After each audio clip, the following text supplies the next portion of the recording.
नमस्कार मंडळी, पुन्हा एकदा स्वागत करतो तुमचं आपल्या एका नवीन व्हिडिओमध्ये.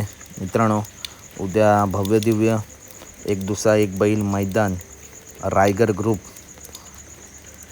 यांनी मित्रांनो मैदान संपन्न केलं आहे. अनेक रथी महारथी टॉपचे नंदी या मैदानात मित्रांनो आपल्याला 100% दिसणार आहेत.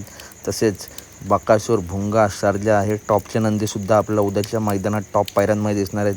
भुंगाडॉन आणि चांद 9950 हा उद्या टॉपचा पायरा आपला दिसणार आहे. रायगर ग्रुप पश्चिम महाराष्ट्र या मैदानामध्ये गट क्रमांक 12मध्ये तास क्रमांक 3वरून हा A1 जोड पळताना दिसेल. त्याच्यानंतर वेगाचा शेवट सर्जा आणि मुरुमकरांचा चित्ता हा जोड गट क्रमांक 19मध्ये तास क्रमांक 3वरून पळताना दिसेल. त्याच्यानंतर देव बकासूर आणि सचिन ही अखंड महाराष्ट्राची लाडकी जोडी गट क्रमांक 3मध्ये तास क्रमांक 9वरती मित्रांनो पहिली चिठ्ठी आहे. तर या गटात सुद्धा बकासूर आणि सचिन आपलं पळताना दिसू शकतात. दोन्ही नंदी मित्रांनो पब्लिकने जबरदस्त पळतात, त्याच्यामुळे या गटात सुद्धा ही गाडी पळण्याची शक्यता आहे. अपडेट आवडल्यास नक्की व्हिडिओ लाईक करा, चॅनलला सबस्क्राईब करा. भेटूया पुढच्या व्हिडिओमध्ये.